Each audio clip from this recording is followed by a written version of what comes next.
صدري ويسر لي امري واحلل عقدة من لساني يفقهوا قولي. اللهم ارنا الحق حقا وارزقنا اتباعه وارنا الباطل باطلا وارزقنا اجتنابه. اللهم علمنا رشدنا واهدنا من شرور انفسنا. اللهم وفقنا لما تحب وترضى. آمین یا رب العالمین. تمام قسم کی حمد و ثنا کی بڑائی اور بڑائی اللہ کے لیے لائق و زیبا ہے جس نے سارے کائنات کو پیدا فرمایا. درود اور سلام کے پیش بہادران محمد رسول اللہ صلی اللہ علیہ وسلم پر جو ساری کائنات کے لیے رحمت بنا کر بھیجے گئے. معزز حاضرین، ذمہ داران حضرات، امیر مقام سیکریٹری صاحب، دیگر تحریکی بھائیوں اور تحریکی بہنوں، السلام علیکم ورحمۃ اللہ.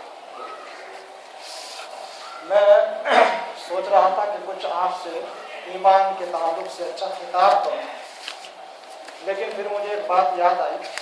اب یہ ہے کہ یہ سمجھیے کہ نکاح ختم ہونے میں ایک 4 مہینے سمجھیے باقی ہیں. پھر اس کے بعد جو ہے نکاح ختم ہو جا رہی ہے اور نئی نکاح کا سمجھیے پھر آغاز ہوگا، یعنی امیر مقام کا انتخاب وغیرہ ہوگا. ساتھ ہی میں آپ کو یہ بھی بتلاؤں کہ یہ سال جو ہے میرا بہت غنیمت بھی ہے اور جو وقت مجھے یہاں مل رہا ہے وہ الحمدللہ بہت قیمتی بھی ہے. اگلے سال شاید رمضان کے بعد میں ایک 4-5 مہینے شاید چھٹی پر رہوں، کیونکہ مجھے حج کا معاملہ ہے اور حج کے مہم میں اس وقت میں بہت مصروف رہوں گا، تو شاید 4-5 مہینے تک آپ سے ملاقات ناممکن ہو. تو میں سمجھا کہ آنے والے رمضان تک جو ہے آپ سے کچھ گفتگو اب جماعت کے سلسلے میں ہو جائے. بے شمار خطاب ہوئے ہیں، بے شمار بیانات ہوئے ہیں ایمان کے تعلق سے، قرآن کے تعلق سے، حدیث کے تعلق سے، اعمال کے تعلق سے، عقائد کے تعلق سے، بدعات و خرافات کے تعلق سے اور تربیت کے تعلق سے بے شمار خطاب ہوئے ہیں. لیکن ابھی تک میں جماعت کا، تحریک کا کوئی خطاب آپ کے سامنے پیش ہی نہیں کیا. اس لیے میں ضرورت محسوس کر رہا ہوں. اور پہلے میں یہ غور بھی کرتا رہا اور کوشش یہ کرتا رہا کہ ہماری بہنوں کی طرف سے جو کچھ بھی تقاریر کی شکل میں آواز مجھ تک پہنچتی ہے میں اس کو بھی غور سے سنتا ہوں، اور جو کسی بھائی کی تقریر وغیرہ ہوتی ہے اس کو بھی میں غور سے سنتا ہوں، چھوڑ نہیں دیتا، اس کو بھی سنتا ہوں. اور میں یہ دیکھنے کی پھر اس میں کوشش کرتا ہوں کہ اس کے اندر جو ہے کیا کچھ ہے کیا کچھ نہیں ہے. تو اب میں محسوس کر رہا ہوں اس بات کو کہ جماعت کا جو ہے صحیح فہم ہمیں آنا چاہیے. اب جماعت کیا ہے، اس کی حقیقت کیا ہے، انشاءاللہ اس تعلق سے ہماری گفتگو ہوگی. بہت سارے لوگوں کو ابھی یہ بھی علم نہیں ہے کہ جماعت کیا ہے، اس کے کیا مقاصد ہیں، یہ جماعت کیوں جو ہے وجود میں آئی ہے اور اس کے کرنے کا کام کیا ہے. ان تمام سوالات سے قطع نظر کرتے ہوئے، یعنی ان سوالات کو آپ بازو کو رکھیے. سب سے پہلے جو ہے انسان کی صفت اور خوبی یہ ہے کہ وہ اپنا جائزہ سب سے پہلے لے. جب تک آدمی خود اپنا جائزہ نہیں لے گا تب تک جو ہے معاملہ آگے نہیں بڑھ سکتا. تو میں نے یہ سمجھیے کہ 4 اور 7 کتابیں نوٹ کی ہیں. کتنی کتابیں؟ 7 کتابیں. اور 7 کتابیں پوری کی پوری کتابیں یہ باقاعدہ تحریری شکل میں مولانا مودود رحمۃ اللہ علیہ کے خطبات ہیں، یعنی کتاب ہے، یہ کتاب جو شکل میں ہے باقاعدہ ہے. اب میں آپ کو ایک ہیڈ لائنس دکھاتا ہوں، وہ ہیڈ لائنس جو ہے لکھ لیجیے. اور ہماری جو بہنیں ہیں وہ بھی ایک پیپر لے لو اور جناب عالی اس کو جو میں لکھواؤں آپ کو وہ لکھو. اور اگر سب بہنیں لکھنے کی کوشش کریں، سب بھائی لکھنے کی کوشش کریں، اور اگر سب کے پاس ایسا معاملہ لکھنے کا نہ ہو تو جو ذمہ دار ہیں وہ بعد میں بہنوں کو بعد میں دکھا دیں، چھوڑنا نہیں، اس کو لکھنا ہے. جزاک اللہ خیر، ماشاء اللہ. تو اس کا مطلب آپ سب سے آگے ہیں، اللہ جزاک خیر عطا فرمائے. ہیڈ لائنس یہ ہے کارکنوں کے انفرادی اور اجتماعی اوصاف. کارکنوں کے اجتماعی اور انفرادی یا انفرادی اور اجتماعی اوصاف. اوصاف تو سمجھتے ہیں آپ، صفت، خوبیاں. یہ ہو گئی ہیڈ لائنس. اب یہ پڑھنے کے بعد جب آپ انشاءاللہ ہیڈ لائنس تو معلوم ہوگی نا، اب آپ جب اس کو پڑھ لیں گے آپ آنکھ میچ کے سمجھ لیں گے کہ کارکن کسے کہتے ہیں. اگر وہ چیزیں اس میں نہیں ہیں جو یہاں میں بتاؤں گا، اگر نہیں ہے تو جماعت کی نظر میں وہ کارکن نہیں ہے. وہ کہتا رہے میں فارم دے کو ہوں، اس آدمی میں کتاب میں نہیں دیکھیں گے، وہ آدمی میں ہونا. وہ کہتا رہے میں فارم دے کے ہوں، میں وہ رکھ کے ہوں، سب کچھ کر کے ہوں، کہتے رہے، لیکن بہرحال نہیں. جماعت کی اس میں تو بہرحال تاریخ میں یا جماعت کی نظروں میں یا جس کی نظر جماعت ہے اس کی نظروں میں بہرحال وہ اس لائق نہیں ہے کہ اس کو اس طرح سے معاملہ کیا جائے. اچھا میں ایک چیز اور بتاؤں آپ کو. اب یہ چیزیں جو میں آپ کے سامنے رکھ رہا ہوں کارکنوں کے جو انفرادی اور اجتماعی اوصاف میں جو میں آپ کے سامنے رکھ رہا ہوں نا جی، بس یوں سمجھیے کہ مسلمان ہونے کے لیے بھی یہی اوصاف درکار ہے. آپ یہ نہ سمجھیں کہ تحریکی کارکن کو کچھ اور مٹیریل چاہیے اور اسلام کے لیے کچھ اور مٹیریل چاہیے مسلمان بننے کے لیے. ایسا نہیں، بلکہ کم سے کم جو شرطیں مسلمان بننے کے لیے ہیں وہی شرطیں کارکن بننے کے لیے بھی، انفرادی طور پر بھی اجتماعی طور پر بھی. بہت گہری گہری باتیں ہیں یہ. اب انشاءاللہ یہ خاکہ پورا اگر آپ کے سامنے آ گیا نا تو بس سارا مسئلہ انشاءاللہ حل ہو جائے گا. آئیے ہم سب سے پہلے انفرادی جو اوصاف ہیں وہ لکھتے ہیں. ہیڈ لائن کی شکل میں لکھ لیجیے پہلے. نمبر 1 اسلام کا صحیح فہم. نمبر 1 اسلام کا صحیح فہم. نمبر 2 اسلام پر پختہ ایمان. نمبر 2 اسلام پر پختہ ایمان و یقین. نمبر 3 قول و عمل میں مطابقت. قول اور عمل، قول تو سمجھتے ہیں نا آپ، گفتگو. قول و عمل میں، عمل بھی سمجھتے ہیں،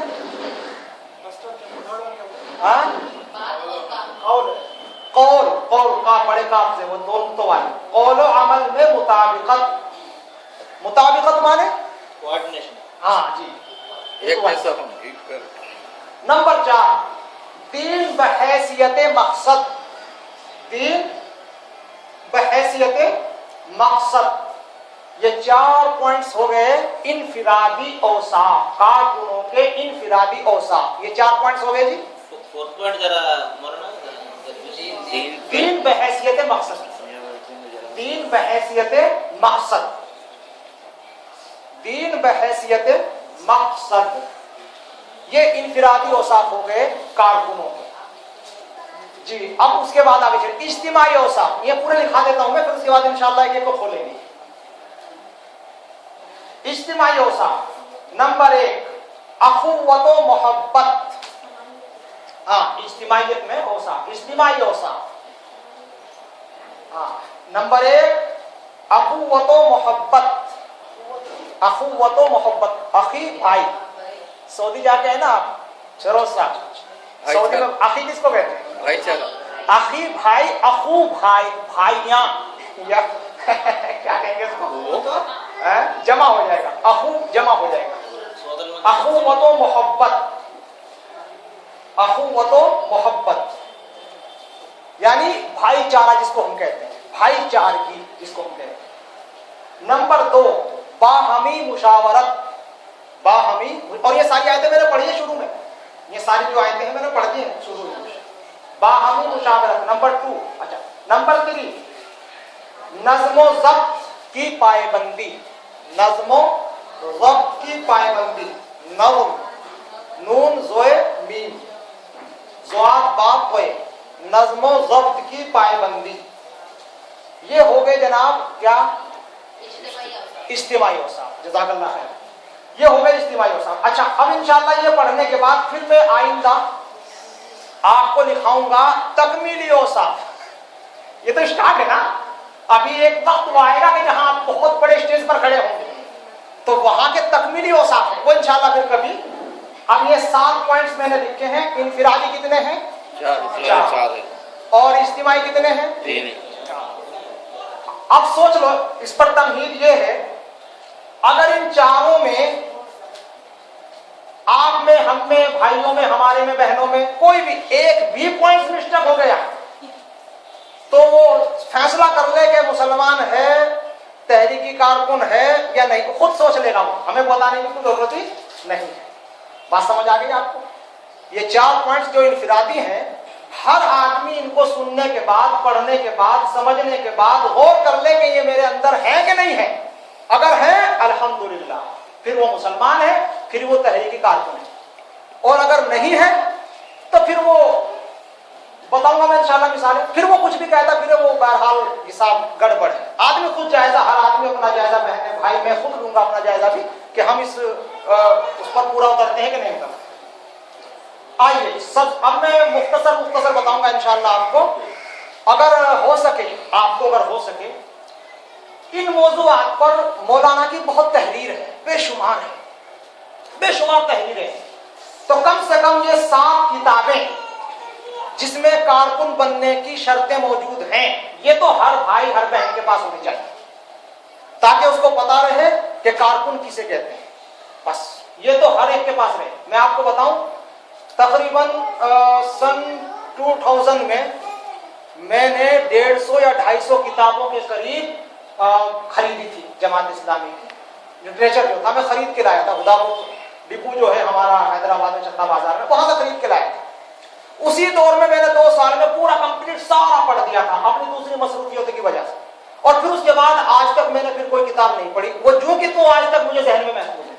آپ کوئی بھی رودات پڑھ لیجئے، کہیں سے بتائیے کہ مولانا اس کے بعد کیا لکھا ہے، میں فوراً فلاں چیز لکھی ہے، آج فلاں چیز کے بعد کیا ہے، فلاں چیز، اس کے بعد یہ ہے، اس کے بعد یہ، جلد نمبر 1 میں یہ ہے، جلد نمبر 2 میں یہ ہے، 3 میں یہ، 4 میں یہ، 5 میں یہ، آپ کو سب بتا دوں گا میں انشاءاللہ۔ آپ پڑھے ہوئے 11-12 سال گزر گئے پڑھے ہوئے، مطالعہ کیے ہوئے، لیکن اب تک اللہ کے فضل سے وہ ذہن میں جو تو محفوظ ہے۔ تو آپ برائے مہربانی، یہ مانگنے کا بڑا ہو گیا ہمارے یہاں، مصطفیٰ شریف لا کو دے ڈالیں گے، خادر صاحب لا کے دے دیں گے، لائبریری سے لے لیں گے، کسی کی عاریتاً لے لیں گے، یہ نہیں ہونا چاہیے۔ یہ کتابیں وہ ہیں کہ جو انسان کے ذہن کو تر و تازہ رکھتی ہیں، اور جماعت میں جو وفاداری ہے، جماعت کے ساتھ جو برتاؤ ہے، جماعت کے ساتھ جو کردار ہمیں پیش کرنا ہے، اس کا سبق دیتی ہیں۔ یہ چیز اگر ہمارے پاس نہیں ہے تو پھر یقین مانیے کہ اس کی کوئی حیثیت نہیں ہے۔ تو یہ کتابیں ہر ایک بہن اور بھائی کے پاس اپنے گھروں میں ہونی چاہیے۔ مختصر سی بات میں انشاءاللہ آپ کے سامنے رکھ رہا ہوں، غور کیجیے گا۔ نمبر 1 پوائنٹس کیا ہے بھائی؟ اور صاحب پہلا مقصد کیا ہے؟ اسلام کا صحیح فہم۔ اگر اسلام کا فہم آپ کو نہیں ہے تو مسلمان ہو سکتا ہوں؟ جسے اسلام کا نہیں پتا، اسلام کے بارے میں نالج نہیں ہے، اسلام کا اسے فہم، اسلام کی سمجھ، اسلام کے بارے میں کوئی معلومات، کوئی نالج، کوئی علم اسلام کے بارے میں اگر اس کو نہیں ہے تو وہ مسلمان ہو سکتا ہے؟ پھر تحریکی کارکن کہاں سے آیا؟ وہ تو دور کی بات ہے، پہلے تو مسلمان ہی نہیں بیچارہ۔ تو مختصر بات یہ ہے کہ اسلام کا صحیح فہم یہ ہے، مختصر سی بات، بس شارٹ کٹ میں آپ کو بتاؤں، انشاءاللہ آپ سمجھدار بھی ہیں، بہنیں بھی سمجھدار ہیں، ہمارے بھائی بھی سمجھدار ہیں، سب پڑھے لکھے ہیں، آرام سے سمجھ سکتے ہیں، کوئی بڑا مسئلہ نہیں ہے۔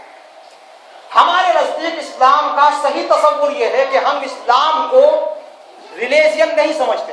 ہمارے بہت سارے بچے بولتے رہتے ہیں اسلام از دا بیسٹ ریلیجن، غلط، نو، بالکل غلط۔ اسلام سسٹم آف لائف، اسلام کیا ہے؟ ہاں، یہ ریلیجن نہیں ہے، مذہب نہیں ہے، یہ دین ہے۔ دین کیا ہے؟ اسلام۔ ان الدین عند اللہ اسلام، اللہ کے نزدیک دین کیا ہے؟ دین اسلام ہے۔ مذہب جو ہے پریکٹیکل شے ہے، اس کی کوئی حیثیت نہیں، وہ سیاست میں، ریاست میں، معیشت میں، اور جناب عالی پولیس اسٹیشنوں میں، عدالتوں میں، حکومتوں میں، صدارتوں میں، سیاست، ان چیزوں میں آتا ہی نہیں۔ پھر وہ مذہب پریکٹیکل پرائیویٹ لائف ہے اپنی، جو چاہے جس کو پوجے، 1000 کو پوجے، 10 کو پوجے، 15 کو پوجے، 100 کو پوجے، اور نہ پوجے کسی کو بھی نہیں جاری کر رہا۔ اور دین جو ہے، یہ اسلام جو ہے، در حقیقت یہ دین ہے اور یہ سسٹم آف لائف ہے۔ تو ہم اسلام کو کل کے کل کو مانتے ہیں، سمجھ رہے؟ ہم اسلام کو کل کے کل کو مانتے ہیں، ہم جزوں کو نہیں مانتے کہ جناب مذہب کی پوجا اسلام سمجھ کو ہو رہی ہے، باقی اپنی پرائیویٹ جو لائف ہے، گھریلو زندگی، معاشرتی زندگی، سیاستی زندگی، حکومتی زندگی، یہ اسلام سے بالکل خارج گزر رہی ہے۔ مسجد میں گیا تو عبادت سے ہے، اور جناب اسلام کا لبادہ اوڑھ کے اور اللہ اکبر کی صدائیں لگا رہا ہے، اور مارکیٹ میں آیا تو شیطان کا بندہ اور شیطان کے کا دوست اور احباب بنا ہوا ہے۔ ہمارے نزدیک ایسا تصور اسلام کا بالکل غلط ہے، ہم اس کے قائل نہیں ہیں۔ ہم یہ سمجھتے ہیں کہ اسلام سسٹم آف لائف ہے، اور اسلام کے پاس جو ہے بالکل عبادات سے لیتے ہوئے اور جناب علی حکومت تک ساری ہدایات مکمل طور سے موجود ہیں۔ اسلام مذہب کا نام نہیں بلکہ دین کا نام ہے۔ ہو گیا؟ شارٹ کٹ ہو گئی مسئلہ؟ زیادہ مسئلہ تو مشکل نہیں تھا سمجھنے میں آپ کو۔ اچھا، نمبر 2، اسلام پر پختہ ایمان۔ اسلام پر پختہ ایمان اور یقین، اس کا کیا معنی؟ اس کے معنی ایک تو یہ ہے کہ جس اسلام کو میں نے اتنا سمجھا ہے، اتنا جانا ہے، اور اس کو میں نے سسٹم آف لائف تک بتلا دیا ہے، اور خود مجھے اس پہ یقین نہیں، خود مجھے اس پر بھروسہ نہیں، خود مجھے اس پر اعتماد نہیں، خود میں جو ہے اس کو دل سے قبول کرنے کو، تسلیم کرنے کو تیار نہیں، تو آپ مجھے بتاؤ میرے عزیز، کیا کوئی فائدہ ہوا اس اسلام کے جاننے میں، معلومات کرنے میں، اس کا فہم نالج حاصل کرنے میں کوئی فائدہ ہے؟ جب آپ اس کو اپنی زندگی میں نہیں لا سکتے، اس پر یقین نہیں کر سکتے، تو پھر کیا؟ اب اس سے دونوں چیزیں سامنے رکھیے، ایمان اور یقین ایسا ہو اسلام پر کہ اسلام کی ہر ہدایت فائدے مند ہے، دنیا میں بھی اور آخرت میں بھی ہے، لہذا اس کے کسی بھی عمل کو ٹھکرایا نہیں جا سکتا، چاہے ہمیں کروڑوں کا نقصان نظر آتا ہو، چاہے ہمیں کروڑوں کا نقصان نظر آتا ہو، مگر اس کو ٹھکرایا نہیں جائے گا۔ یہ نہیں کہہ دیا جائے گا ارے بھائی بعد میں کر لیں گے، تھوڑا سا فائدہ ذرا دیکھنا ہے نا تھوڑا سا۔ اس کا مطلب یہ ہے جس اسلام کو تو مانتا ہے اس پر تیرا یقین اور ایمان نہیں ہے۔ جب تم سمجھتے ہو اس بات کو کہ جناب اسلام سسٹم آف لائف ہے، تو اس کی ہر ہدایات اور اسلام کا ہر قانون فائدے مند ہے، صحیح ہے، درست ہے، بالکل پرفیکٹ ہے، مفید ہے، اور اس کے اندر پرافٹ ہے، اس کے اندر جو ہے دنیا اور آخرت دونوں میں ترقی ہے، بلندی ہے۔ اگر میں اس چیز کو اپنے دل میں دماغ میں نہیں لا سکتا تو پھر آپ یہ سمجھ لیجئے کہ جناب عالی ابھی جو ہے اسلام پر ہمارا یقین پختہ نہیں ہے۔ اس کا ایگزامپل ایک مثال لے لیجیے، ایک آدمی کو دکان کھولنے کا ہے اور دوسری طرف جو ہے جناب ابھی نماز کا حکم ہے یا کسی اور دوسرا تقاضا ہے قربانی کرنے کا، روزہ رکھنے کا، روزہ اختیار کرنے کا، کچھ بھی ایک عبادت کا وقت ہو گیا ہے۔ اب اسلام کیا حکم دیتا ہے؟ اسلام کی ہدایت کیا ہے؟ نماز پڑھو۔ اسلام کی ہدایت کیا ہے؟ روزہ رکھو۔ اسلام کی ہدایت کیا ہے کہ یہ کام کرو دین کا، اس میں فائدہ ہے دنیا اور آخرت میں۔ لیکن یہاں دکان کھولنے کے وقت میں لائن کھڑی ہے، ایک طرف دنیاوی لالچ ہے، دوسری طرف یہ ہے۔ اب انسان کے لیے کسوٹی ہے کہ اگر یقین و کامل اس کو ہے، پختہ ایمان و یقین کس پر؟ اسلام پر، تو چھوڑ دے اس کو اور پہنچ وہاں جہاں اللہ کا حکم ہے۔ بات سمجھ آ گئی بھائی؟ یہ یقین، یہ کیفیت جب تک پیدا نہیں ہوگی تب تک جو ہے مسلمان آدمی نہیں بن سکتا، بلکہ وہ تحریکی کارکن تو دور کی بات مسلمان بھی نہیں، اگر اس کو یہ کام کرنا نہیں آتا۔ اب میں آپ کو بتاؤں یقین کی بات، غزوہ تبوک کا موقع تھا اور جناب عالی مدینے والے بیچارے پھلوں پر گزارا کرتے تھے، کھجوریں آ رہی تھی، مئی جون کا مہینہ تھا، فصلیں پک چکی تھی، تیار تھی، پورے سال کا سب کچھ دار و مدار انہیں پھلوں پر، انہیں جھاڑوں پر، اور جناب جو بھی کچھ باغیچہ تھا اس پر تھا۔ ادھر اللہ نے حکم دے دے کہ نکلو جہاد کے لیے میدان میں۔ ایک دو کے علاوہ باقی سب چلے گئے اور کسی نے کوئی پرواہ نہیں کی، کسی نے کوئی پرواہ نہیں کی کہ جناب یہ پھل کا کیا ہوگا، سال بھر کا کیا ہوگا، بیوی بچوں کا کیا ہوگا، اور میرے گھر در کا کیا ہوگا، یہ سارے معاملے کسی نے نہیں دیکھے، سب کچھ چھوڑ کے نکل گئے۔ نکلے کہ نہیں نکلے؟ ترجیح کس کو دی؟ اسلام کی جو ہدایت تھی اس کو ترجیح دی۔ اسلام کی ہدایت کیا ہے؟ نکلو، تو نکل گئے۔ جو اسلام کی ہدایت تھی اس پر یقین تھا یا ایمان تھا، لہذا انہوں نے وہی کام کیا۔ اس سے زیادہ بہتر مثال میں آپ کو دوں، نبی پاک صلی اللہ علیہ وسلم ایک گلی سے گزر رہے تھے، ایک صحابی گھر بنا رہے تھے، اور گھر بناتے بناتے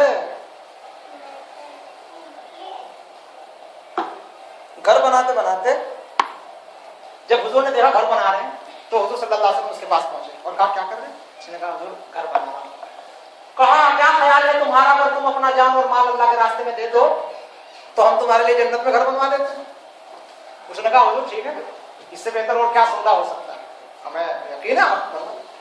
تو وہ گھر بھی چھوڑ دیا اور جو پیسے اور باقی تھے گھر میں لگانے کے وہ بھی حضور صلی اللہ علیہ وسلم کو دے دیے اور کہا اللہ کے رسول جنت میں بنوا دیا، کیا فائدہ، تو یہ تو کوئی اور کر دے گا یا کہیں چلا جائے گا، بیکار ضائع ہو جائے گا، یہاں سے آج ہی گھر پہ آج جنت بنوا۔ یہ ہے یقین والی کیفیت، یہ ہے ایمان، جس اسلام کو آپ مانتے ہیں اگر اس پر آپ کو یقین نہیں تو پھر کچھ بھی نہیں۔ ایک دوسری بات یقین کا ایک اس کا تکمیلی وصف ہے کہ یہ اسلام سسٹم آف لائف ہے، یہ غالب ہوگا، یہ ابھرے گا، یہ پھیلے گا، یہ غالب